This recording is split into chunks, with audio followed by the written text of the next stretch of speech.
Welcome here to the latest episode of the College Huddle, Big 12 edition. I'm your host here, College Alexander, Oklahoma State alum, if you're trying to get to know me a little bit here. And on tonight's episode of Big 12 Huddle, I've got Roger joining here, who's a UCF fan and our UCF podcast contributor for the College Huddle site and podcast network. Roger, how's it going? It's going amazing. Glad to be kicking this thing off. And as usual, we're number one because we're the first one on the pod. So super excited to be here. Hey, thanks so much for joining here. Basically, you've learned a huge amount of info, all the listeners from the College Huddle. Now you're going to have seems like every single college football team covered, or most every college football team covered here over the next couple of months. And we're going to take a look into here of the new Big 12 schools that are joining. And on this week, of course, we're talking UCF, which is an Oklahoma State fan, kills me a little bit, except for today, we did have softball kind of break the record, at least. I think it was softball tennis. Tennis won. Women's tennis specifically. Women's tennis won today. So we've got women's tennis at least that beat UCF in something. I don't think softball's played yet because I think our softball team's still doing pretty good.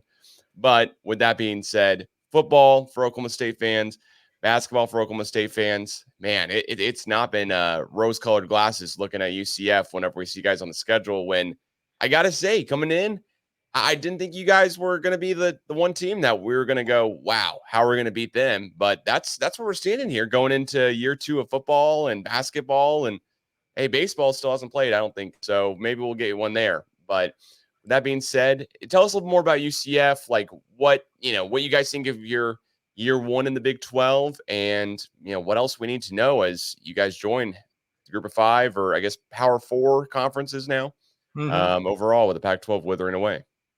Yeah, hopefully Power 3 here soon enough and we pick apart the ACC. But that being said, UCF's been on a long journey. We haven't been around a long time. We're a relatively young school, right? We didn't start our football program until the late 70s. So for most of you out there, we have a different experience than the average college football fan who's had their schools playing football for 100 years, right? So we've actually gone from Division III, Division II, Division I. We're one of, I think, 2 schools now. We were the first, and now we're there's another one that has played in all 3 divisions. So for UCF fans, it's been a journey and constantly trying to validate who we are as a program, right? So obviously we're in the state of Florida. You've heard of the Big 3, although there's some debate whether Miami still belongs in that Big 3. Yeah, I'm throwing that out there, Miami fans. As to, competing in the state of Florida and big boy football in the state of Florida. So for a very long time, as you mentioned, the G5, UCF was in the G5. We moved up into Division I in 1996. And we were independent largely for most of that time. And then we decided to join Conference USA.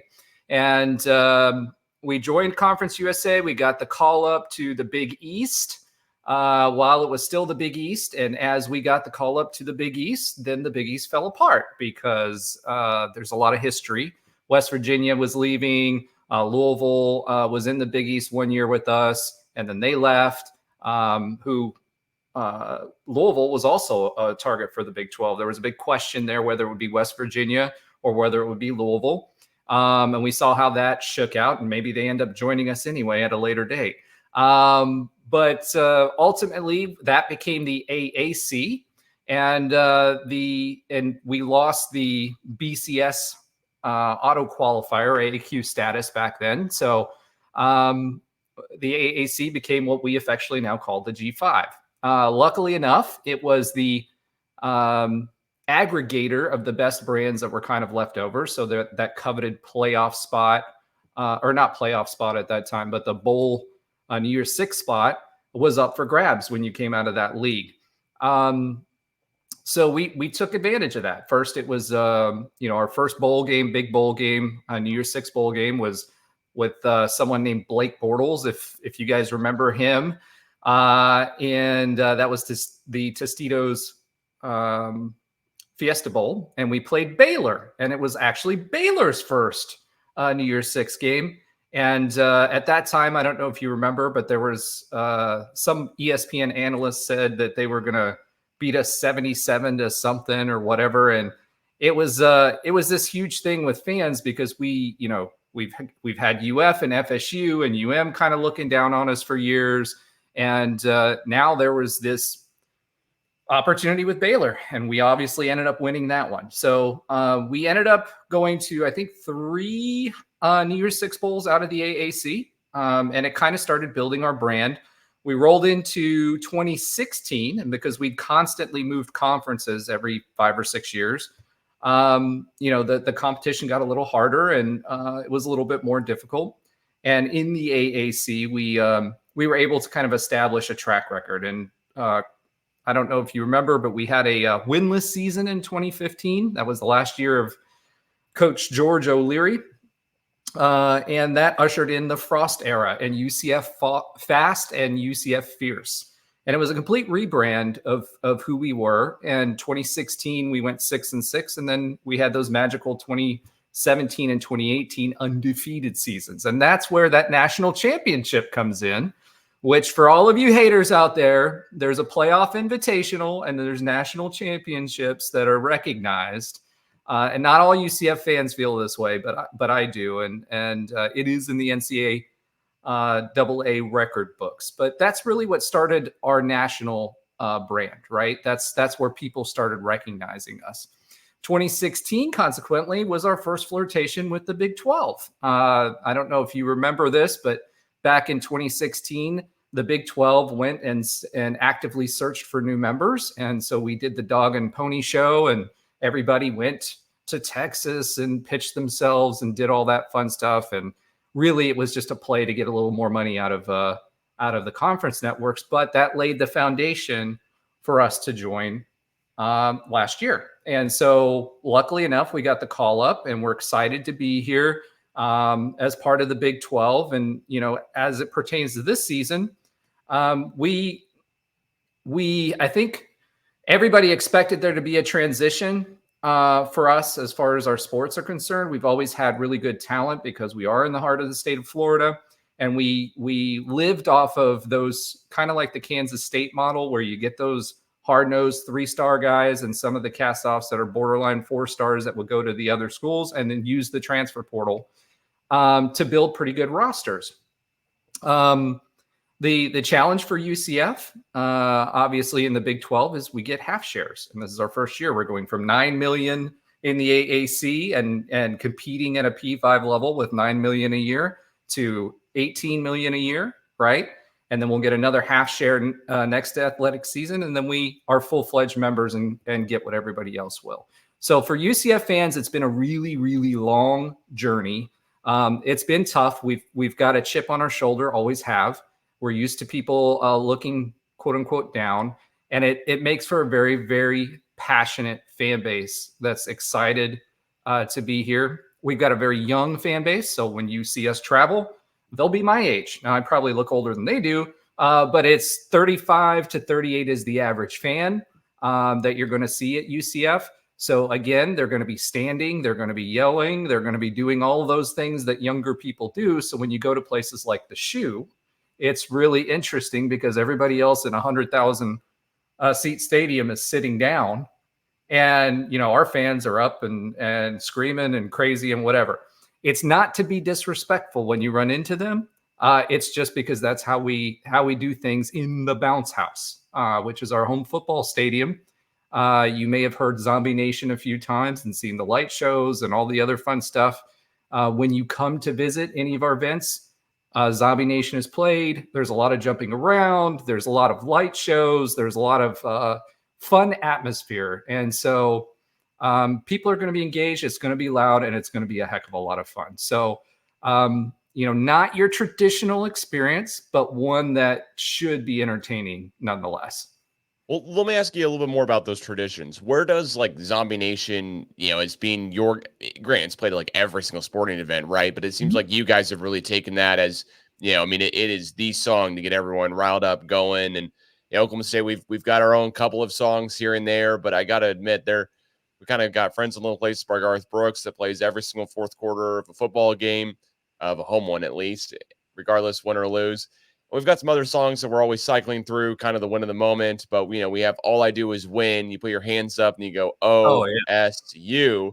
Yeah, I mean, like it just is made for it there, made for us basically. But with Zombie Nation, why is that just taken off so well and kind of just strung along with UCF fans so much?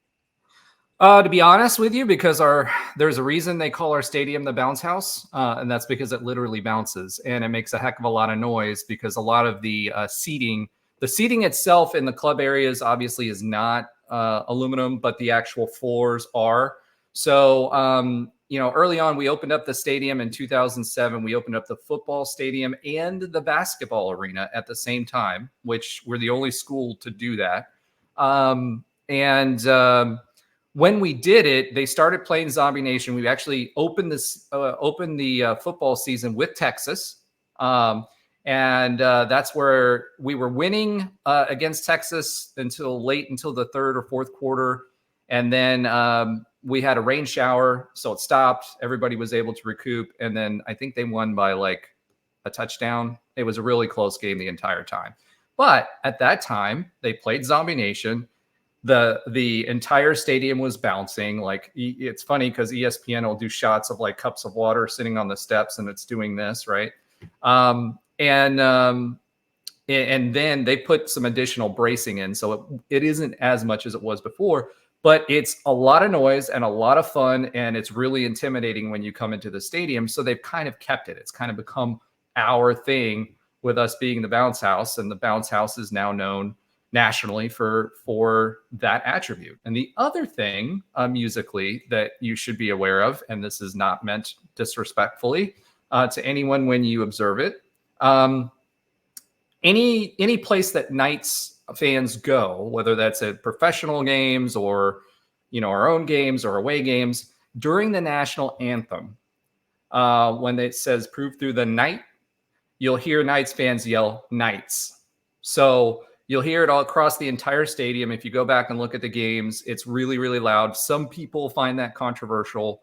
About the only place we don't do it is we didn't do it at Navy. Military, we were in a conference with Navy. I went to Navy Memorial Stadium several times, and that's the only place we don't do it. So don't be surprised if you hear a Knights in the middle of the national anthem, and it's not meant to be disrespectful. It's kind of a tradition of ours that we do the whole time. Gotcha. Yeah, I do remember the Sooners fans will say, at the very end, they'll say "home of the Sooners," and I believe that's gone away. I don't think they do that anymore. I haven't heard it in a long time, and of course, good riddance to them. They're leaving the conference. But with that being said, that was one that struck a different chord, because that's, you're changing the whole entire word there. So, but that's good to know, kind of as well. When I'm thinking of the new Big 12, though, talking about OU, that's been our rival in every single sport. Bedlam baseball, we just wrapped up, just ended up beating them for the last time ever, maybe, but I'm sure we'll play them at baseball sometime soon. That's easier to schedule than football and a bunch of others. With you guys in talking about rivals, in the conference now with the Big 12, I mean, who were your former teams that you rivaled with before the Big 12? And then who do you kind of think so far, if you're kind of trying to see them out? Who do you think is going to be your rival going forward here with other teams? You're just kind of you're not close on the map to anyone yet. And now, granted, we poach a couple ACC teams, and maybe that Louisville comes over and joins Florida State. Who knows? Man, hats off. Would love for them to come join as well too. But what do you think here? Well, there's a few things that I'll say. Our rivalries changed in every conference that we were in. I mean, for a while, it was like Kent State. Then you kind of move up and you go to Conference USA, and then you've got like, ECU was a rival for a long time, or Marshall was a rival for a really long time. And then you move out of that conference, and then you've got more rivals. The one that we have a lot of animosity with that is not part of the Big 12, and hopefully never will be, is the directionally challenged school from Northwest Central Florida, which is the USF Cows. So the Cows, they have been our natural rival for a really long time. We're separated by 90 miles. There's a lot of history that's way too long for this podcast to kind of talk about, but essentially they kept us out of the Big East when there was a call up. for that. We also competed with them for the Big East call-up, and they've done a lot of other things to kind of hurt us. So those are really our only true rivals. Cincinnati's kind of become one once they got their football act together under Luke Fickell. We were pretty much playing for the conference championship, other than Tulane's run last year or 2 years ago. It was us in Cincinnati. So it kind of became one. Cincinnati, was more established. They'd been around longer. They had some football success. Obviously, everybody knows about their basketball success. And so it was competing with them because we kind of looked up to them as like, oh, that's someone we'd like to compete with and play with, right? And so we get there and then we just win. That's what we've done at every conference that we've been at. And Cincinnati, I think we trounced them. It was like 55 to something, and the game got called because it was like well into the third quarter or fourth quarter, and they were like, "There's no point." So after that, it kind of became a rivalry. So Cincinnati, I think, would be the existing one. BYU, we've got some history with, but not really a lot. Houston, we've got a lot of history with, but no real rivalry because they've never really beaten us in anything except baseball. They've always had a really, really good baseball team. So the conference is kind of trying to force the space themed, like for a while there, they said that we were going to have locked in rivals and Houston was supposed to be ours, but they're really not. And they're not going to. I think they were just trying to tie it in for the space theme because, Houston is home of Houston's home of the command center, and then we launch everything and do the hard work out and at the Cape. So, our theme is Space U. We have an alternate mascot. So there's a lot of tangents there. As far as who we'd like to be rivals with, honestly, a lot of UCF fans kind of called out OSU as someone we'd like to be rivals with because, it's thought that once Texas and Oklahoma exit officially, that OSU had had a lot of success, right? And they were the school that we wanted to be peers with so that we could compete for championships regularly. But I think with any rivalry, we've been traveling so much that our rivalries really aren't dependent on distance. It's more about meaningful games, right? So when we compete for championships or whatever, those teams that are our roadblocks or that we play tough games in that could potentially keep us from that, that's who's going to emerge. I don't know who that's going to be yet, but OSU was one of those teams that we were looking at for that. Yeah, I got to say, after the last year's football game, where it's 45-3, we don't score a touchdown. It was one of the bleaker games I've ever watched. And it was painful every single second of it playing UCF. It's down, at your guys' place. We do know it now for sure as the bounce house. If we didn't know beforehand, Oklahoma State fans definitely do now know it as the bounce house. And it was one of those just bizarre games because after we had pulled off the win against OU, it was all right. Like now we just have to win out and we're going to the conference championship, which is nothing to scoff at ever. And even though I got to say at the end of this, that's why I preface it that way is because even though at the end it's like, all right, we're probably going to get beat because we're playing Texas unless we get to play OU again. Somehow Texas falls out of it. But then we go play you guys. And I got to be honest, didn't really think about it too much. It was like, oh yeah, you know what? But we'll beat them. Wasn't exactly sure why, but just kind of trusted Ollie Gordon and what we had been doing already in this season. We'd been on such a triumphant surge, and once we beat OU, who in the Bedlam record I can call little brother. They can call us little brother in football, but every other sport we got their number. So when it comes down to that, I'm going, all right, like you know what, we beat OU, we're feeling tough, we're feeling good. Let's go down to UCF. Let's go handle business the rest of the way. We've got BYU senior night coming up before too long. We've got this kind of, feeling a little confident. And of course, that's immediately we slip up. It's wet. We can't throw the ball. We're not really known for throwing the ball, especially last year. We were known for running it. No, you guys were a running team. That going. Yeah. Yeah, you guys were wholeheartedly a running team and a power Oh running yeah. team at that. It was bizarre to me because it was all right, cool. If you're gonna play a wet football game, Oklahoma State of old, of the Mason Rudolph, how many Blenikoff award-winning wide receivers and Brandon Whedon, etc. You're talking about a passing team that's truly air raid, that's West Coast offense.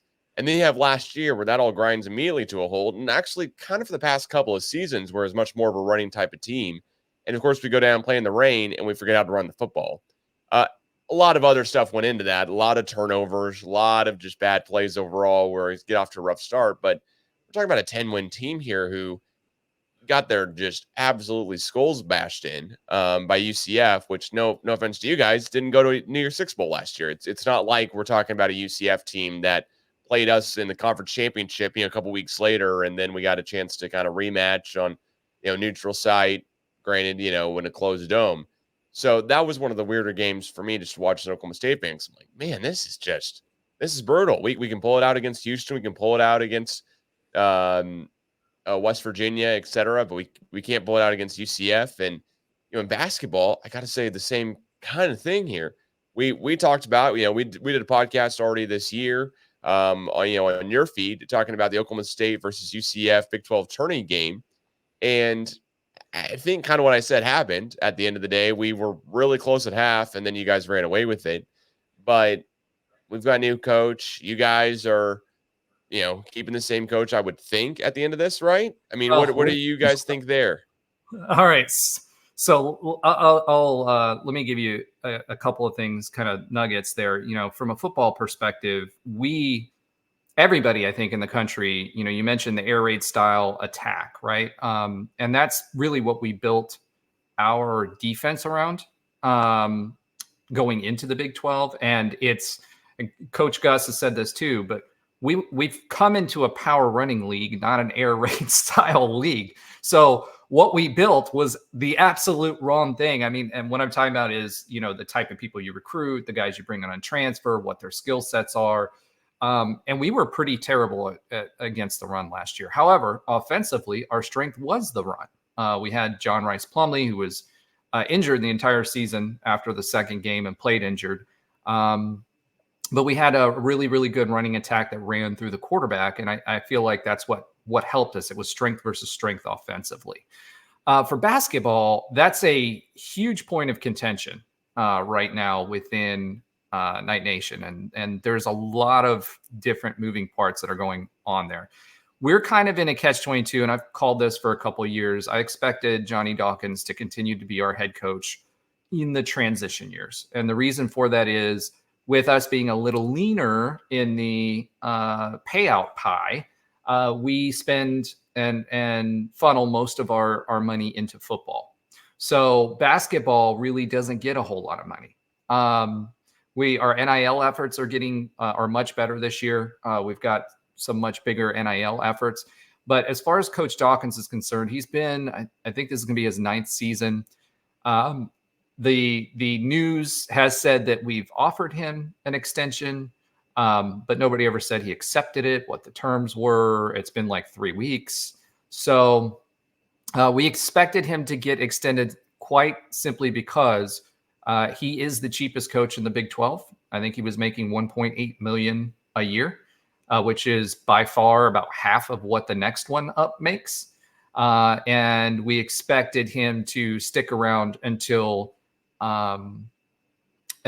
after we start getting the bigger paycheck, so we can sink a little bit more money into the basketball program. So that's kind of that situation. Nobody coming into this season, I called out on the podcast that I thought we'd have 4 wins. We've been playing in conference. We've been playing a lot of Russian roulette as far as bringing in transfers and consistency of the team and all of that other fun stuff. Dawkins did a heck of a job with the defense. That was the calling card. Unfortunately, we weren't consistent enough offensively to win the close ones. But, for basketball, I expect Coach Johnny Dawkins to be around for at least one more. I'd expect he probably got a 2-year extension. with a buyout that's favorable to UCF so that we can go shopping when we've got a little extra cash flow. Gotcha. Yeah, that makes a ton of sense. I honestly thought coming into our final stretch that maybe we were thinking about the same thing, just kind of waiting on a little bit more of the buyout stuff to kind of go through, and we were kind of waiting on basically, all right, yeah, let's give Boynton one more year, and then the buyout's a lot less. We can keep moving. Even if we had waited until after April 1st, the buyout would have been less for Boynton to leave. And honestly, it's all real murky waters. I was talking with basically the Steve Lutz is the new Oklahoma State basketball hire, and his former school, Western Kentucky, did a podcast with them on my feed just recently here. And basically we went into, okay, what's the holdup? Like, we knew Lutz had been interviewed. We just knew there wasn't an official announcement from the university. And then April 1st, there is, which is also the same date that the buyout lessened by over $1 million for our previous head coach, Mike Boynton, as well. So it's unclear to me right now, and it's, I think, just going to be unclear for everyone ever on how much Boynton's buyout was. Maybe at some point it'll leak or just become public knowledge. But if his buyout was a little bit less, basically because Lutz said, yeah, I mean, you don't have to hire me today. If you can hire me a couple days later, and then it makes a huge difference to you guys, let's go ahead and do it. He joins a Power 5 conference, comes over from Big Red, but also, I mean, he's a guy from Texas. Like, he gets to basically, come not all the way back home, but I think you and I probably know it's just really nice to be back home no matter what. And so be back in the same area of the country that he's really kind of just had a really good luck recruiting and getting guys transfer in out of from the previous schools he's been at. But with that being said, yeah, I think there's a lot of parallels with us there, except for then we went ahead and actually just let Boynton go, announced it real early, and then brought on a new head coach ourselves in basketball, which I just am still trying to think about how I feel about it, honestly, because at this point, I didn't think Boynton was gone that quickly. I knew Well, I thought it okay. would go Now hold well. on. He Hold was on. 12-20, but But we talked about this. Remember, I don't know if you remember this, but going into the game that we played, you were like, I think Boynton's on the hot seat, and I think he's gone if we lose this thing bad. And then I think I messaged you in the middle of the game. I said I think he's gone. I see. And it happened. See, I'm caught off guard a little bit just on how amicable it was going down. Boynton sends out a video to all Oklahoma State fans. I think on his own Twitter page or X, whatever it is, and says, thank you so much for all the support and all this type of stuff. He just is, he goes down at the end of the day is like probably the nicest basketball coach for Oklahoma State ever. Now, nice doesn't get you much if you're not winning. And that's what we learned at the end of the day is that, hey, Eddie Sutton, maybe not the nicest guy in the entire world because we knew he was famous for his scowl. But you know what? I just really have a lot of props for Boynton, a lot of shout outs, and I just didn't think it would happen as quickly as it did. Maybe it's the biggest thing here. Well, It seemed like it honestly, there's just no sides of this I'm going to be able to put my head around that smoothly. Because you're right. I did say, yeah, hey, I think he's gone. There's so many people who want him, et cetera, et cetera. But then nothing really happened on the, oh, we've got like a donor or we've got a couple other guys just coming in. It all just happened really quickly. Now, the Boynton's gone to the next coaching hire took some time. And I know there's some Oklahoma State fans, not myself here, because, hey, you know what?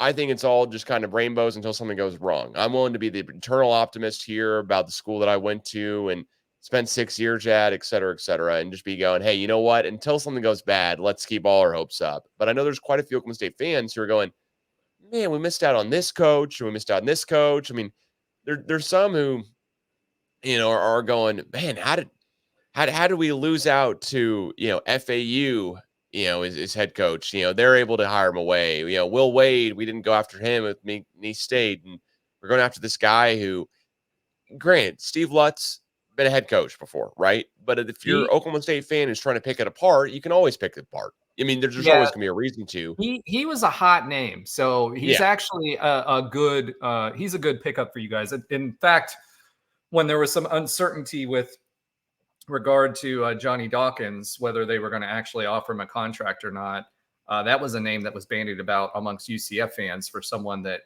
we might want to trigger and go after.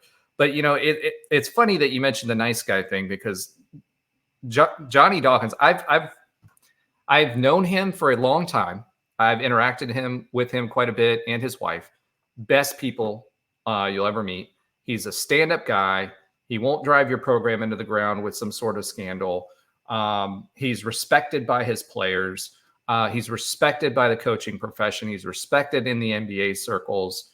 And he had a lot of good pedigree. Amazing guy. If I had a kid that I wanted to go learn how to be a man and play Division I basketball, I'd send him to Johnny Dawkins, right? Unfortunately, he's been, he was at Stanford before, and then he came to UCF. And granted, he doesn't have all of the tools that he needs to compete here.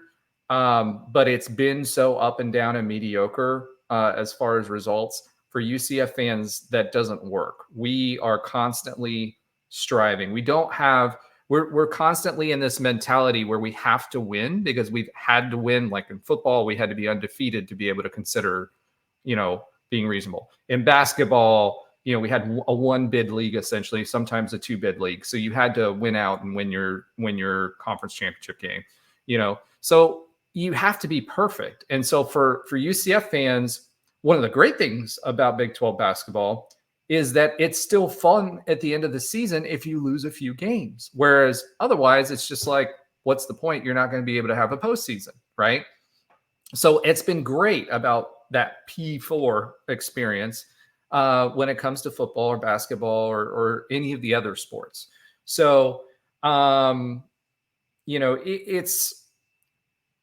he's a great dude. He's not the guy to lead us forward for the expectations of our fan base. We've always had them because we've always had to.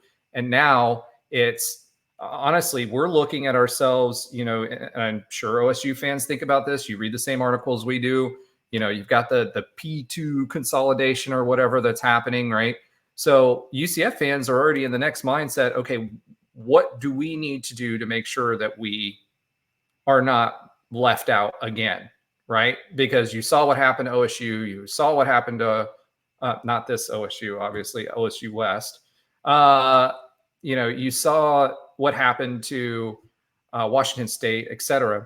We're already thinking along those lines because we've always had to scrap to get to where we were. And it's always like the rug was pulled out from under us. So we're thinking, okay, we need to be able to compete at a high level, which means you can't be mediocre in any of your sports. Basketball's top 20, or I'm sorry, baseball's top 25 right now. Men's tennis is top 25 right now. In fact, we just beat Kansas State today in baseball. So we're at 24. We should be moving up. Number 8 RPI leads the RPI in the entire conference. So we're going to compete and we're going to win in different sports. We've been to NCAA championships, whether it's track, whether it's everything from rowing to track to whatever. We foster 16 sports. We don't have as many sports as many other people do, just simply because we haven't had the budget to do it. But we're always going to be competitive. And there was a transition year. It's one thing, when you're top of your conference, you're beating people consistently, but having the depth to be able to do it with other programs at this level. You look at Kansas State was a great example for us in football this year. Those guys just muscled us. I mean, the lines, we had a pretty good line. We have really, really good players that come from the state of Florida, skill players, but having that consistent and depth of those high-level players is important for you to do that over an entire season. And that's really what the transition was for UCF. Unlike BYU, who has a bunch of 26-year-olds who played on their football team because they've done their mission and come back. So, it's just interesting. And for hoops, for us, honestly, we're not expecting much. As long as we kind of have a season like this year where we have like an NIT or an NCAA possibility with a few weeks left in the season, we're fine. because we all recognize that we don't have and haven't, we're not ready to really invest in basketball the way that we should.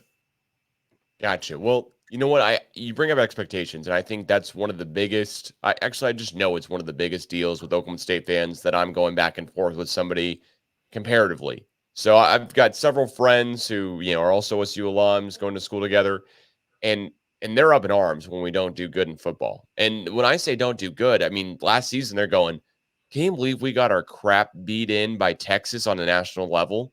I mean, it's just national TV audience. And can you believe the UCF game? Can you believe we almost lost to Houston? Can it's all this type of stuff. We Well, lost I to mean, South Alabama. I agree on the Houston game. Yeah. I mean, I mean, you guys had no business losing that one. I mean, yeah, I'm glad we pulled it out at the end, but that was so close. The South Alabama one is going to be a head scratcher for forever. And if Yeah. someone was trying to say, "Hey, you know what, Mike Gundy's got to go," that was the game where I think every single person said the sky is falling, and rightfully so. And that was me as well too. I went, "Hey, I don't know what to think at this point. We're doing a 3 quarterback rotation system. What are we doing?" And then the next week we go play Iowa State, and it's like, man, if seems like if we can just give one of these quarterbacks the chance to play a full game so they get some continuity, get some repetition, all type of stuff, and get some timing, we'll be good. And also one of the running backs. But besides the point, expectations here. Every friend I have that's not from the state of Oklahoma, that's not that went to Oklahoma State for the media school, the business school, whatever it may be, and they're from Georgia, they're from California, they're from Texas, or they're from New York, or whatever. They're all going, dude, you're complacent. You're happy with kind of these expectations. And the expectations going forward, I think, for Oklahoma State are okay.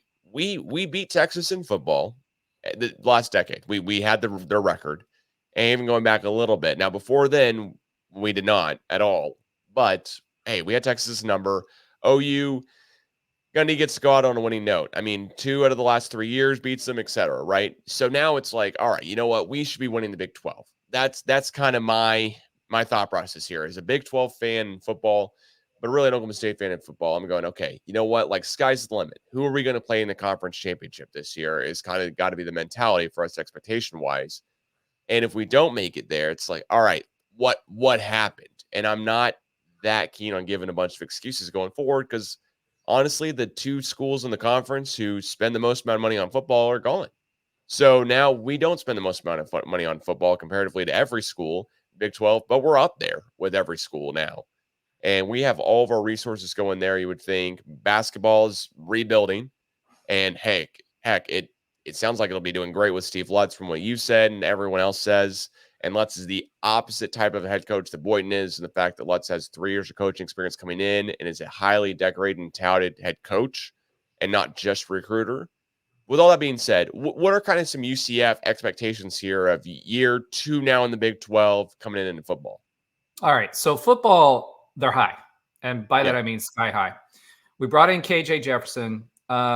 We've been recruiting more 4-stars than ever for the past 2 or so years, right? So before we had G5 guys and transfers that we were bringing to the table. Now we're starting to get those high level recruiting classes that we've been at the top of the Big 12 for those on average star rating and number of 4 stars and blue chippers that we're bringing in. So we're expecting that to come to fruition. Those guys have had a year or 2 for them to start getting into the system. The big thing was the answer was quarterback. John Rice Plumlee, he had a decent arm, but he played wide receiver. He played quarterback for like 3 games for, I think it was Ole Miss, and then came to was receiver for 2 years, came to us, and then tried to play quarterback. So the problem with him is he, is a smaller guy, less durable, but he wanted to run everybody over.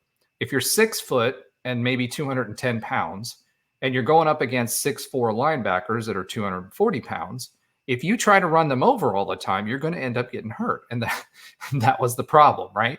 So we've got KJ Jefferson, who's a very, very high level guy. We've got RJ Harvey that's come in, that is still with us. He doesn't get talked enough about, but he's an excellent running back, built like a tank. We've got we've got Lee Hunter, who is came to us from, I can't remember if it was Auburn or Alabama. But he came to us, big defensive lineman, expecting a lot out of him. He had a really good year last year. He'll be a junior this year. And then we've just got a bunch of guys that are sprinkled around. And the biggest thing we were missing defensively was linebackers, right? We haven't had linebackers, really good linebackers for all three, the Mike, Will, and Sam position for probably the better part of 3 years. So having some guys come in from other Big 12 teams, actually, we've got one, Ethan, I can't remember his last name, but anyway, Ethan is a guy that came to us. He was originally going to go to Washington, then he came to us. And then we actually had 3 Cincinnati players, Pace that we brought in, who's going to be playing linebacker, Byron Threats, who's also playing for us in the defensive secondary, and their backup running back, who's also really good. So it's kind of funny because we kind of picked the best players off of Cincinnati and brought them over to UCF. But we've just got a lot of really good players coming back, and we've got really good depth. Kobe Hudson was kind of in the shadow of Javon Baker last year, who's now expected to be a 3rd-round pick. But this is his coming out party.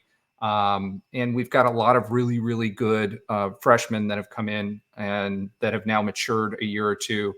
Burdell Richardson coming in as a big name.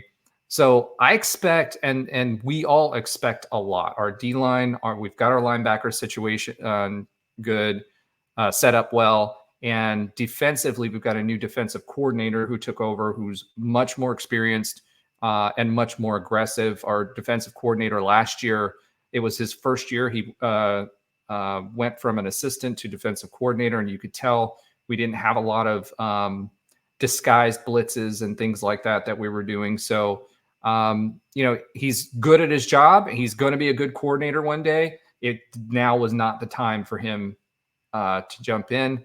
So now with our new defensive coordinator, who's very experienced, actually he was off Oklahoma's defensive coordinator before he came to us, and moved them from the 144 overall defensively to like in the 40s in a year. So we're expecting a lot of really good things. His name's Ted Roof. He also worked with Gus when he was at Auburn. So again, defense was really our bugaboo last year, and we're expecting to be really good against the run game. Initial returns out of practice, it looks like Ethan Barr is the linebacker I was trying to think of.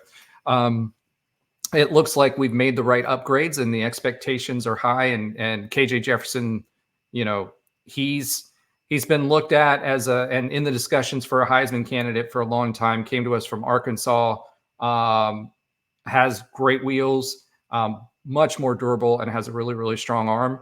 So I'm expecting a lot of things out of KJ this year.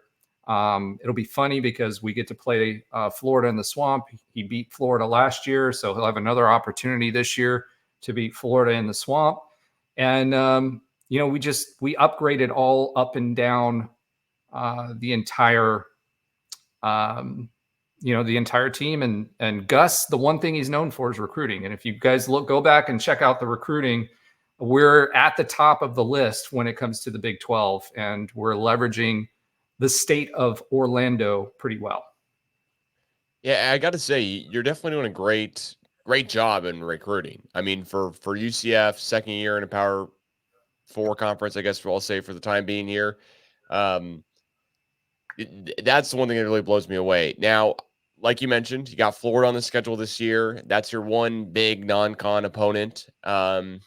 As an Oklahoma State fan, I can't say we have the same type of non-con opponent, non-conference opponent this year. But looking through your schedule, the rest of it, you got Sam Houston, and you also have New Hampshire, which I didn't know was a school, honestly. So all due respect here to New Hampshire fans and students, I don't think they're going to be a lot of flack because I don't think there's that many of them. But you guys have a spring game. That's the one thing Oklahoma State does not do, really, is that we don't do a spring football game anymore. We're renovating our stadium. So right now, if we did a spring game, it would be honestly kind of laughable. And I will say 2 years ago, OU was renovating their stadium, or excuse me, we're renovating our stadium, and it was OU packed theirs out. Like first year SEC, they I think got a record setting amount of attendance at the OU spring game. In Oklahoma State, it was we had a spring game, and I wouldn't call it a spring game. I mean, Gundy shies away from calling it a game. He always calls it a practice or a scrimmage or something weird, tongue in cheek. With that being said, here, um, who do you think is the toughest opponent, basically in the conference this year, or toughest game you guys have? How it matches up with either just kind of away There's versus home, or just kind of where you meet them on the schedule? Because I can tell there, you right now, ours is Utah. Period. At the end of the well, day. that's Uh, what I was going to actually come into. With their quarterback situation for this year, depending on how they look for injuries, that's going to be because we play them last game of the season. That was one of the games that I was going to circle. The Arizona schools, they've had a lot of turnover at head coach, so who knows what that's going to be. Colorado, honestly, I think they are a paper tiger. I've always thought they were a paper tiger. The interesting thing for us is we only play 4 of the teams that we've ever played before. So everybody else on our schedule is brand new, which there's always variability when you don't know what you're going to get from the other team. We play I think all of the new PAC schools that come in this year. You mentioned renovations. We're actually, if any OSU fans are going to come in future games, we're actually renovating the entire football complex right now. There's about a $90 million upgrade that's going on where it's going to start this off season, where they're moving the practice fields and changing some of the parking and all of that stuff to get it ready. But we're adding a brand new tower. It looks kind of a lot like TCU's tower, but a lot more space. It's adds, I think it's something like 30,000 square feet of space to the tower. There's a new football facility that's going up there with coaches' offices and things. They're redoing the entire we have what's called an athletic village, where all of our athletic stuff is all within one area. But all of that's being upgraded. We're finally building the infamous lazy river that's been approved for funded for 5 or 6 years. But that final iteration, it's actually been improved from the original design.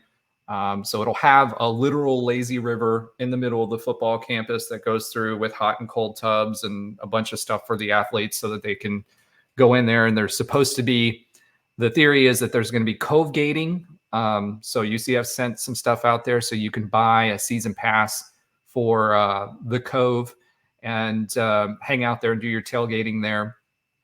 So there's going to be some moving pieces going on. There may even be, there's talk now that as they build the tower out, we may have to move to the Citrus Bowl for one season while they're building. So you may get the opportunity to play or have us play in the Citrus Bowl, which was our old stomping grounds before we built our own campus stadium in 2007.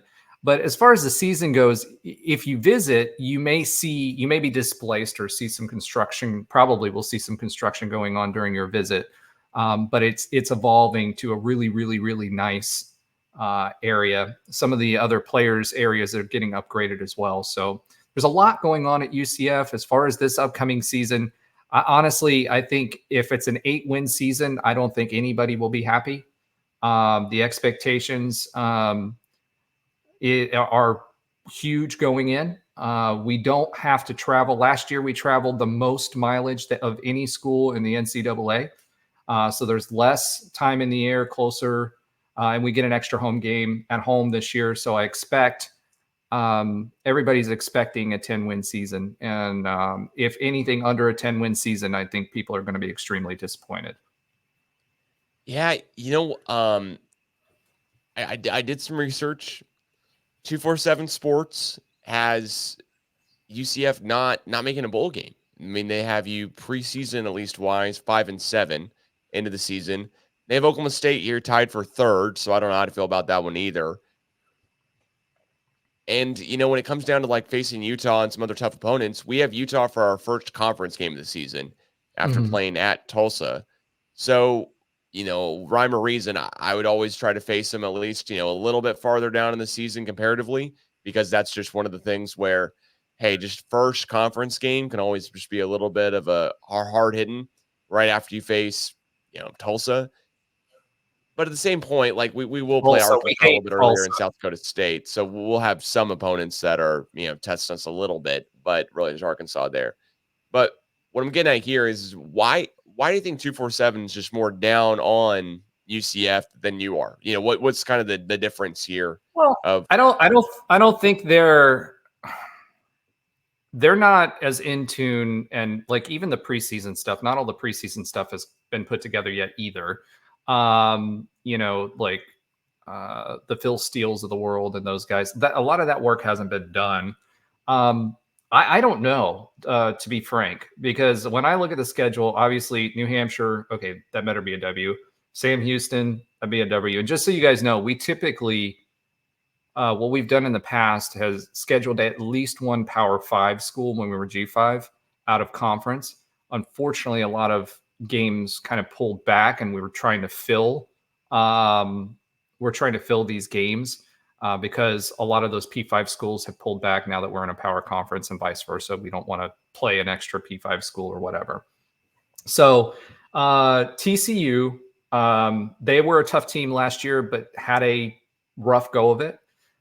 We match up well. If they're anything close to last year, we actually match up pretty well with the upgrades that we made. So the expectation is that we'll be good. Colorado, I was not impressed with last year. I'm sorry. I know there's a lot of hype. Florida, we've beaten the past few years. Their coach is on the hot seat. He has not done well in recruiting. He's lost a bunch of recruits here recently. He's lost a bunch of transfers here recently. So it's always tough to play at the Swamp. But I think we have a pretty good shot at that. Cincinnati had a lot of turnover. They got the new coach. Not expecting a lot from their roster right now. I mean, we picked up their best three defensive players. I'm not expecting much out of Cincinnati. Iowa State, that'll be interesting. They played better this year than I expected them to play. I believe they had that gambling thing that was going on, so I wasn't really personally expecting much out of Iowa State. But that I think is going to be a tough game. BYU is always tough. I don't know if you've watched BYU games, but they tend to play dirty. There's a lot of dirty hits playing against BYU, a lot of injuries in BYU games. last year? That did not seem like that was the easiest game for us, being the last one of the season. Put it that way. In a very rainy, wet Stillwater, Oklahoma, I was very fortunate that game was at home, because if that game was not at home, I do not think there's a chance we would have pulled that one out. And actually, in the fourth quarter, at one point, we were trailing and turned the ball over. So we were fortunate to pull out the BYU when we should have done in regulation, because we should have an extra point. But lo and behold, we still pulled it out against BYU, and I totally agree on that point. Yeah, BYU, the thing that's interesting with them is, and I kind of alluded to it earlier, they have players that are literally 25 and 26 years old. They're all, we're bringing in kids that are 18, 19 years old that have to go through the strength and conditioning program, that have to, get up to a level of a more mature collegiate football player. These guys are 25, 26 years old. So the average person that you're bringing out there has had the opportunity to develop more strength, stamina, and as I said, they play dirty. Watch the BYU game closely. They play really, really dirty and have for years. Arizona, again, I don't know what to make out of the Arizona schools right now. They've had so much turnover in coaching and everything like that. In football, those are both possible wins. West Virginia surprised a lot of people last year. We thought that they were going to end up losing their coach, but he stayed on. But that's still here nor there. They bring some pieces back. So I think West Virginia will be a tough game. And then obviously Utah we mentioned as well. So again, I do see 10 wins on this. I don't know what 247's looking at. I don't think they've done enough analysis yet on who we've brought in and who's now playing. And I think there's also some variability there because we switched defensive coordinators. So anytime a lot of these guys, if they don't do a deep dive and understand who's where and how, anytime that you have that, they're going to mark you down for that. It'll be interesting. Like I've been a big Phil Steele fan for a long time. We've had him on our show numerous times. He's really, really, really good and knows what he's doing. It'll be interesting to see on the Phil Steele magazine where he has us ranked. But 8 to 10 wins, 8 wins would honestly be a disappointment because everything we've done has been done to win this season. So yeah, that's a great point. And to kind of add on to it, you guys also you duck a couple of the other Big 12 teams that I think will be in that title contention. And that just is kind of how the schedule works out. I mean, the Big 12, I'm so used to as a Oklahoma State fan, you face everyone every year. And really, that's not been for forever. I mean, at one point, there was a North-South division, et cetera, et cetera. But without going too much more into it, Oklahoma State, on the other hand, we play Utah, and we play K-State. Thank goodness one at least of the two is at home. But then, like you're saying here, you basically go down the schedule, and I think those are going to be the two schools with maybe in Arizona, depending on how they're doing. They got a new head coach in, but they keep the same offensive guys, and their quarterback. I cannot pronounce his name that great, so I'm not even going to try to. But yeah, with that being he was said, bought. He was yeah, bought. yeah, well, that's a for sure. But it's also crazy that he was bought and he stayed. I mean, Yeah. Michael Penix Jr. is going away, and his old head coach went to Washington, so it's kind of crazy he didn't go with him there. And maybe that's more of a Big 12 versus Big 10 thing, or whatever it may be. But with all that being said here, I think like Texas Tech is the other one that could be sneaky as well too, and could kind of be good. But I totally agree and I think you put it incredibly well. The whole paper Colorado. I mean, there's just on paper. Listen, they've got two guys that are probably going to be drafted first round next year. Not this April, but next. And Sanders' son and Shiloh, and then also and not Shiloh, Simi Segura, and then also Travis Hunter. I mean, those two guys. But then after that, Colorado does not have. Hey, they've got 60 transfers in that are rebuilding their roster, and they're all 5-star guys. I mean, there is a dramatic drop off when it comes to talent from one wide receiver to the next on that roster. And if they had somebody else on the opposite side, Travis Hunter, and they had a couple offensive linemen transfer in that I had at least heard of, then I'd go, hang on a second.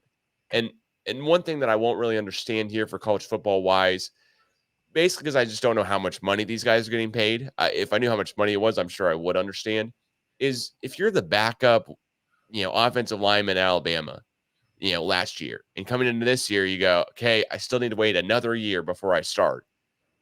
Aren't you kind Maybe. of looking around going, hey, maybe I could go block for Ollie Gordon, Oklahoma State, or I could go block for a first round draft pick and quarterback at Colorado or whatever. But then again, I'm assuming money rules all, and there's the money Well, aspect well, of let's take a Colorado step guys. back there. Yeah. Those NIL deals are year to year.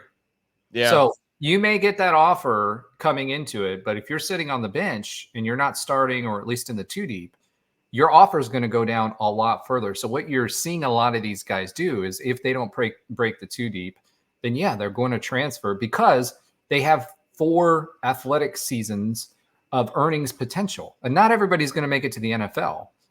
So it's 0.05% of all the players in college football are going to make it to the NFL. So what you're seeing a lot of now is, all right, we'll try to make it at the best stage that I possibly can. A lot of these kids have been told they're the best that's ever lived, coming out of where their respective communities are, because they're high level players to be able to get there. But then they get on the bench. I mean, for us, Kobe Hudson, Javon Baker, 2 of our top wide receivers were that way. Lee Hunter, huge defensive lineman. He was that way. We've been the benefit of that for many, many years. And Gus's strategy, actually, he will go after 5 stars and 4 stars in Florida, in Georgia, in Alabama, in Louisiana, everywhere, because his strategy is they will not necessarily come here now, but I've got the relationship to bring them in when they transfer 2 years from now. And we've actually been the beneficiary of some of that strategy already thus far. So right now we've got a 2026 commit. We've never had a 2026 commit. So our recruiting cycle, like meaning a 2 years ahead of time, right? We've got 2025 guys that are reclassifying, all of that stuff.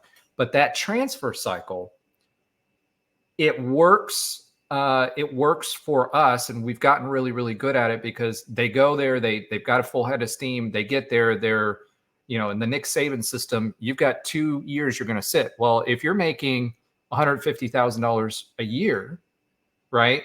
That means you just gave away $300,000 to go play on Nick Saban's team because you want to be able to make it in the draft.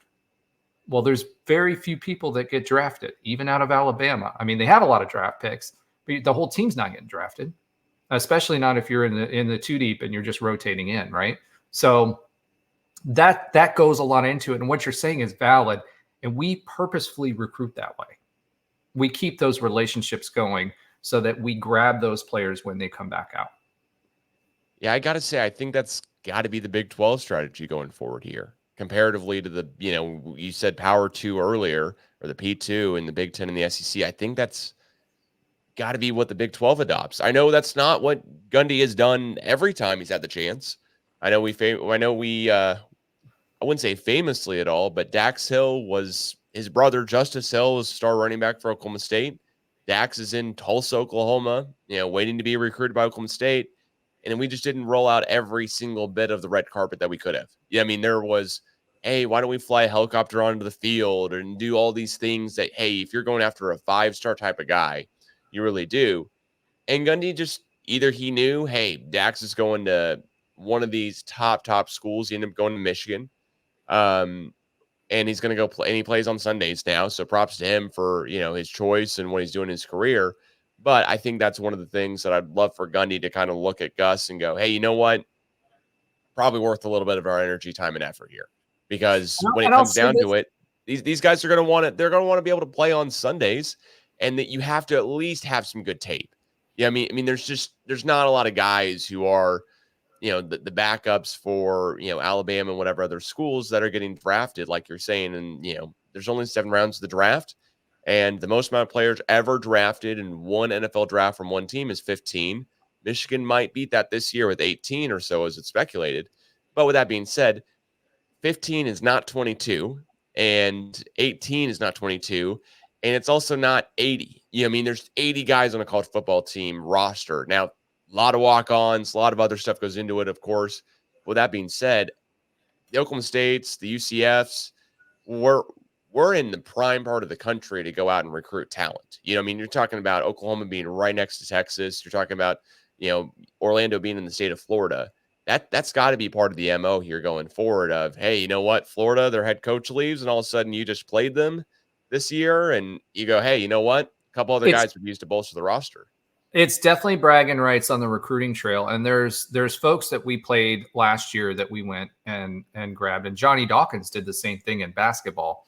And, one of the things you're talking about, this Power 2 thing, one of the things that these schools that are going in there, yes, they're getting paid more, but are they going to get, the blue bloods are the blue bloods, and they're going to get pretty much the same visibility as a recruit at any one of those schools. However, what they are losing the opportunity, because they're consolidating them, is not as many of those blue bloods are going to get the championship game experience, which means they don't get the visibility from that, from a marketing perspective as a player. If I'm marketing myself as a player, if I've got 5 opportunities, really 10, because there's 2 teams in a championship game, to play and highlight and get that marketing, right, then it makes sense to go to like a Texas, because, you would expect, obviously it didn't happen with Texas recently, but you would expect, but maybe it did happen with Oklahoma, you'd expect to be in the championship game every year. But you go to the Big 10 now, and you've got Michigan, you've got Ohio State, you've got those big players, Penn State. Those people are going to throw. They've got the same resources as you, and they're going to throw a monkey wrench in that. So, are you as a player going to get the same value out of going to one of those schools if you're perennially 6-6 or 8-3 or whatever, right? That's the big question. Whereas, Big 12 schools, my expectation that it's going to be a toss-up pretty much every year, right, on who's going to be the best and whatever. Now, the Pac schools will be interesting to see how they integrate. Traditionally, Arizona State has not played well in football for a long time. Colorado hasn't really done anything in football for a long time, right? They've got a little bit of buzz now that they've got the Coach Prime effect. But Utah has been consistently good. So that's one of those teams that I expect to be perennially competing for Big 12 championships. And I feel like if you join one of our teams, you have that opportunity to have that championship game experience and get that extra exposure and the playoff now with the expanded playoff that you won't get if you go to a Big 10 school. So you'll see a lot more of those people go in there and I think transfer back out into other schools that are doing well in other conferences. It's a money grab. And if it doesn't work out, then I'm not going to give up $150,000 a year somewhere else to sit on the bench as a second or third string player. And I wouldn't blame the guy for making that decision either. Yeah, at the end of the day, you're kind of betting on yourself. And then that's what you would want to do, especially if you're trying to go play on Sundays. You're bet on yourself for that long. Why not keep doing it instead of trying to take the cash grab as early as possible? So look at South Carolina and Arkansas. They join the SEC and what happens? They're mediocre. They don't get the same quality of player. They don't get, you don't have the opportunities for draft. They've made these larger, especially the Big Ten, have made these larger conferences, but it'll be interesting how that dynamic goes unless there's a full, like they've been talking about this 70 or 80 team Super League, unless they bring everybody into one pace, redistribute regionally, and then basically do college football all over again like it was originally, then you're gonna have these schools that are gonna be taking a paycheck for being mediocre, or they won't be the blue bloods that they were before. Look at Miami. They go into the ACC. What happens to Miami? Miami didn't do anything for 20 years. They went to their first championship game here recently, right? So what's happened to Miami? Their fan base has dwindled. They're constantly spending money trying to get players to come in there, and they come in there but don't do anything. They don't have the right coaching hires. The brand's down.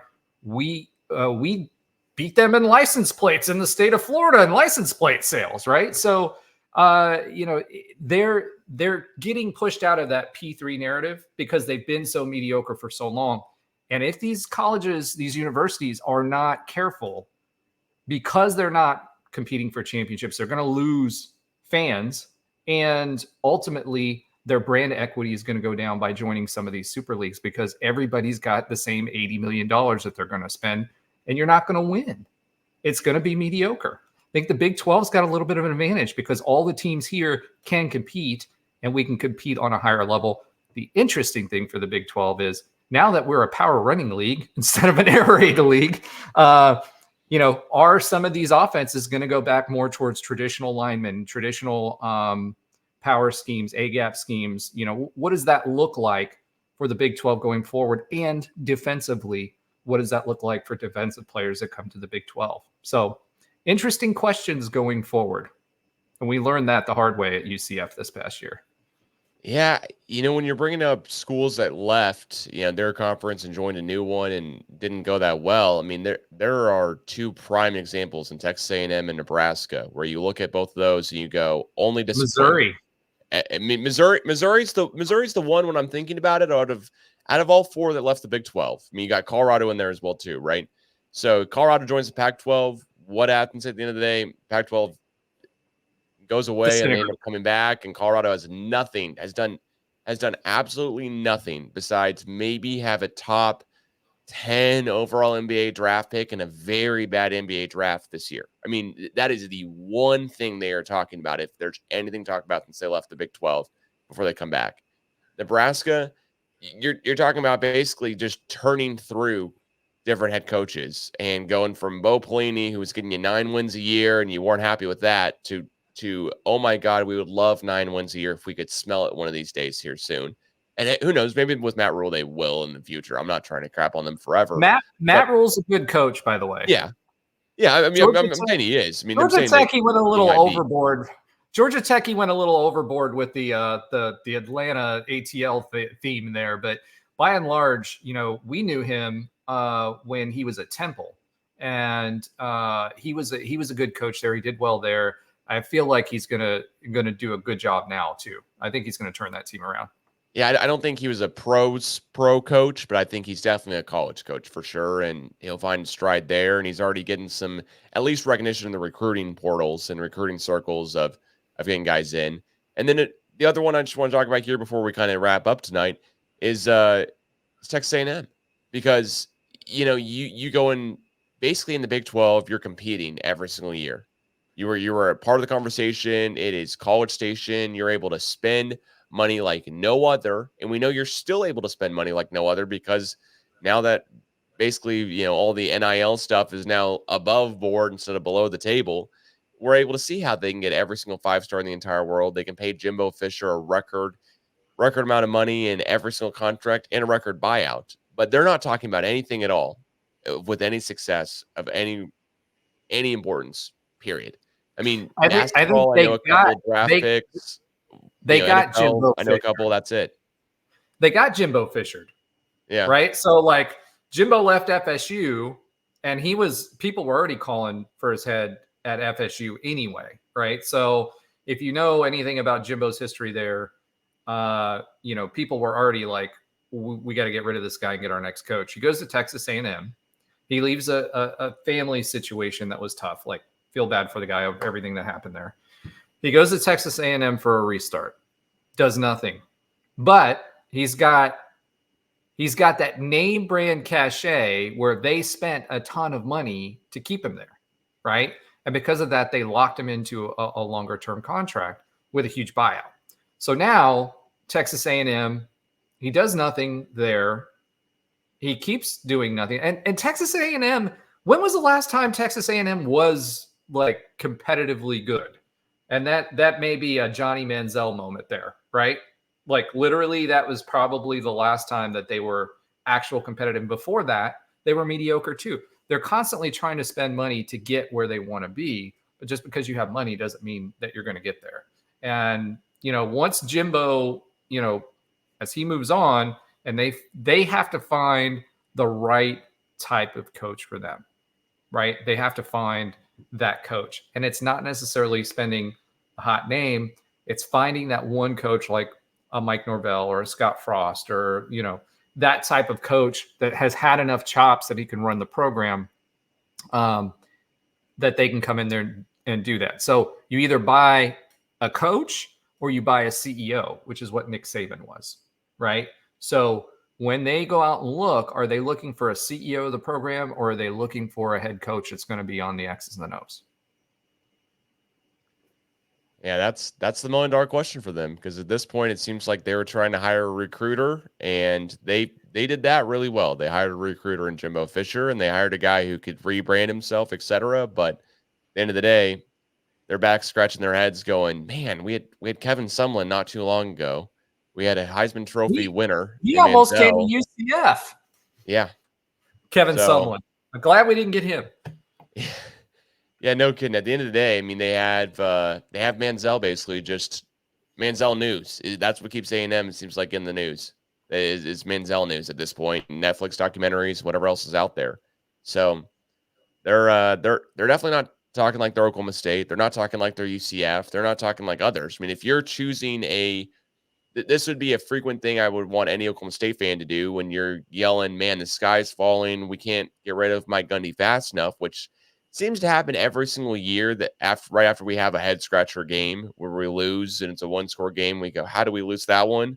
And then the season ends and you're like, wait, we're 5-1 in 1-score games. Maybe we're all right.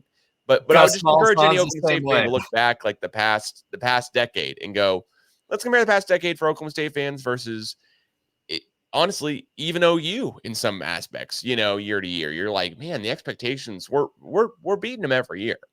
Maybe the expectations kind of lower midseason, and then we beat those expectations at the end. But every year, I mean, Gundy wins 10 games. And here's the thing about Mike Gundy, right?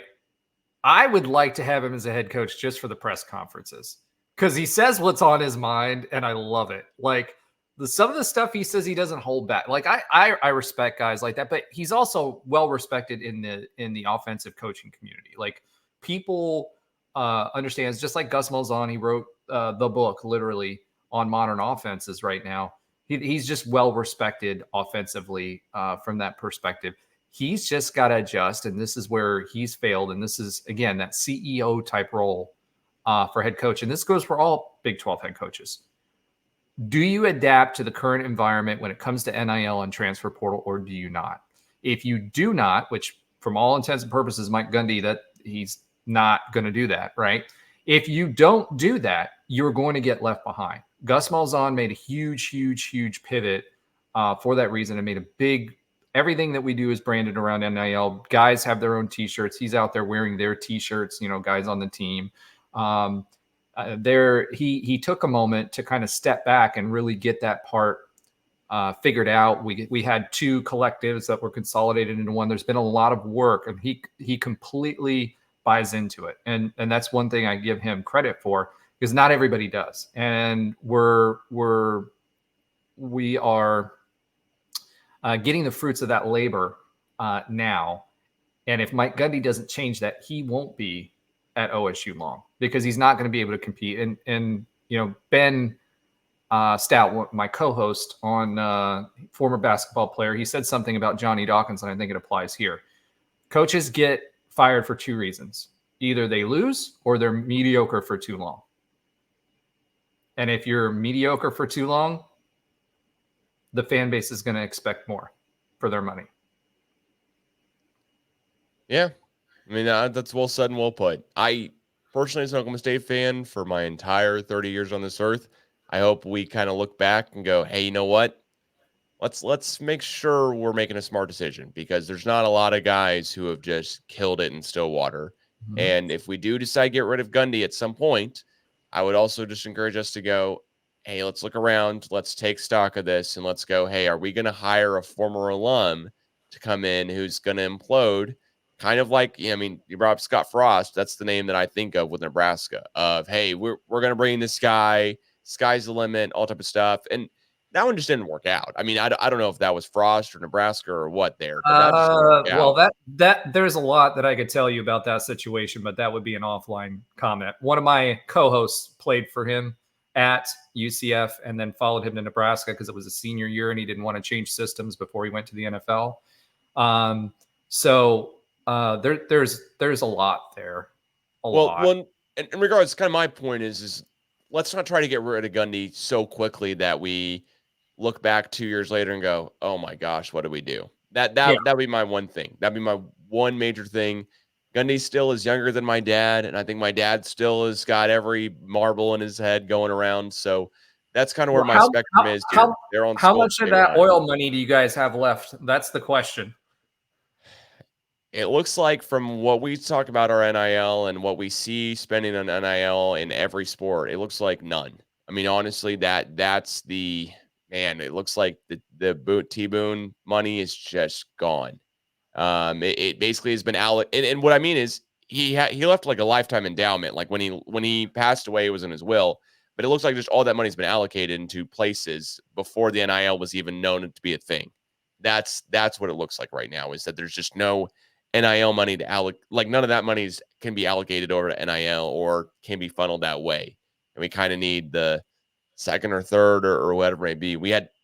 We also have a really weird position, honestly, as a school, because we announced, hey, we're going to do this whole entire renovation for our athletic village, for all, the campus dorms, all type of stuff, for all student athletes. We're going to have a brand new health center on campus because we really want to raise one of our university presidents. Our university president's big deal right now is raising the nutrition and all the health wise for the state of Oklahoma. We rank last in the country, or bottom 5. And there's really been no news on that since the whole NIL stuff has come out and how that's working and everything too, because I think all of a sudden it went, this is a great idea if we just are able to basically go after year over year, raise money for it, keep building one more thing. New softball stadium was one of those things as well too, as our softball team is really taking off and could really use a new stadium. And other sports could use new stadiums as well too. But we just renovated soccer. They got a brand new stadium not too long ago in the past 5 years. Baseball is a brand new stadium that sets attendance records. Seems like every so often. Set one this weekend of 8,000 plus fans at a baseball game, and college baseball in April in Oklahoma is kind of crazy. Um, so I think we're not hitting the right moments in time, but that's not necessarily an excuse. There should be enough of, hey, if you want to go get these guys, the 5 stars of the world, the Colin Olivers, the Kendall Daniels, etc. We can go do it and we can go keep those guys, but we just are not able to keep all the guys or really that many of the guys because we heard. I mean, you and I both talked about it, I think, but it was we didn't you guys also have a guy transfer to Ole Miss this past season in basketball, or is that some other school that I'm blanking on here? Um, Do you have like we didn't. No, we didn't no? It have must have anybody been go a. to Ole Miss. Excuse me, I'm getting confused. It was a Western Kentucky. The guy I did the podcast with him. They had a center who was 7'5" or plus, transfer to Ole Miss. We had our 7 foot plus center transfer to Ole Miss too. We couldn't keep him on the roster, and that was basically just a money deal. It was rumored $300,000, which our basketball budget for NIL was like 500,000 or 600,000. So we just couldn't have kept him. And there's Yeah, rumor stuff is like our that. basketball NIL was 600,000 last year too, but this year it's considerably more, like considerably more. So, it's a question of facilities versus NIL. UCF has been really, really good at being efficient with their money. We have some of the lowest debt in all of the NCAA because we've had to, but we built lots of facilities. They're just not the Taj Mahals, but they are very functional. We had the first indoor practice facility in the state of Florida, and Florida State and UF didn't have theirs, and Miami didn't have theirs until the last 5 years or so. We've had ours since 2007. So, we're always forward thinking. We've got Nutrition Center. We've got Nicholson Fieldhouse is going through another renovation. We've got a operations building, a student athlete operations building already. We've got a lot of those pieces in place. They're just not Taj Mahals. We're not going to go spend that kind of money, and we're very, very efficient with what we spend because we've had to. The endowment isn't huge. We're a young school. We're one of the youngest schools. We are, I think, the youngest school in the Power Five, and so our endowment is something like 189 million, which is a pittance compared to like a lot of these other schools. So we've had to be really, really efficient, and we've gotten really, really good at building things efficiently and being smart with our money. And I think there's going to be a little bit of sticker shock for some of these schools as that money moves over into the NIL realm, because it has to come from somewhere, and you've pretty much got the same donor pool. Yeah. Yeah. Especially, yeah. And you've got a school like us. We've got 60 to 70,000. Well, we got 70,000 students, right? Year over year, we're graduating 15,000 students every year. We're young, but the donor pool is going to be much larger for us than it is for the smaller schools that are not smaller schools, right? That have 30,000 students, 35,000 students. It's still a large university, but it's just a different dynamic, and that's really what schools are going to have to look out for when we start competing on NIL dollars and money. Is UCF, as that fan base matures past the average age of 35 years old, and they start making money in their 40s and 50s, there's going to be a huge shift. There's a new medical school that's 12 years old that some of those doctors are starting now to pay dividends, coming back to us for that. They paid off their student loan debt, and now they're starting to reinvest in the campus. So there's a lot of things that are going on at UCF that we're uniquely and positively positioned, whereas a lot of other schools are having to dial back in the Big 12 and at large.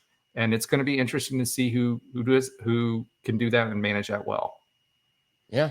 No, I totally agree. Yeah, that's one of the things I'm going to be a little bit worried about here going forward. Oklahoma State is just the NIL deal. Because like you said, you point out directly, the 30,000 student population, that's us, in the state of Oklahoma, in a small town, Oklahoma too, where it's not like it's in Oklahoma City. It is 60 miles away.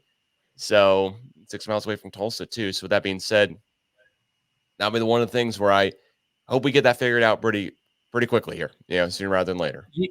Just one quick more example, because I know we're running out of time, but UCF just partnered with the city of Orlando to get some of the tax revenue dollars. We have a lot of tourists that come into the city of Orlando, and it's called the tax development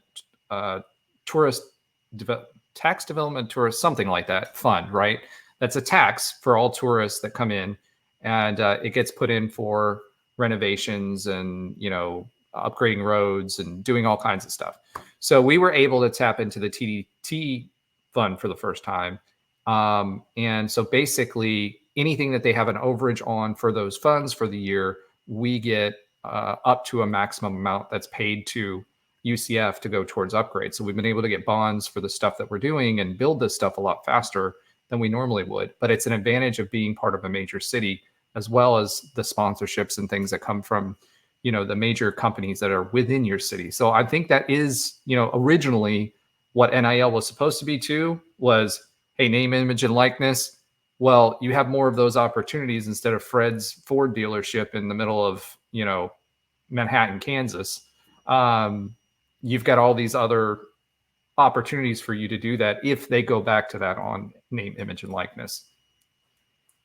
Yeah, no, I totally agree. I think that's a great point on it. But with that being said here, thanks so much for listening to the Big 12 Huddle, the first podcast episode here with Roger Phipps of Night Bengal. Roger, give us a couple shout outs here. Where can everyone listen more UCF podcast info? All right. So we are the Knighted Ones podcast. So check us out on YouTube. We also post on all your normal platforms. So you can find us on Spotify and Apple and everywhere else. You can check out our X Twitter, which is the Knighted Ones. And you can check us out as individuals. I'm Night Bengal. I have my personal account. Feel free to interact with me there. I post a lot of stuff there as well. We've got an IG coming out, and you can find us on the College Huddle website that will be debuting here shortly. Yeah, by the time you're listening to this, College Huddle is probably already a thing. We pre-recorded this episode just to make sure we always have some content going out. And if you haven't gotten too tired of my voice just yet, please follow at the CGA Tour on Twitter, Instagram, TikTok, wherever you listen to podcasts as well, Spotify, iTunes, and YouTube as well too, as that is the Oklahoma State podcast for the College Huddle. And that's Calvin Glenn Alexander, myself, and I. So, Roger, with that being said, thanks so much again for joining here. We'll be hearing from you again here shortly, I'm sure. Do some more UCF football previews as we get farther on in this offseason. And maybe we'll have some news notes, talk about the spring game that's coming up here this weekend. So, you mean thanks the one again. That we'll have that you won't? Yeah, the one you guys will have. We won't talk about our spring game. There won't be anything about it. Hopefully, we're just talking about how we're going to dominate the turf. We'll see. But with all that being said here, thanks so much. And go Pokes. I don't know what the Knight slogan is. We say go Knights, charge on. There we go. All right.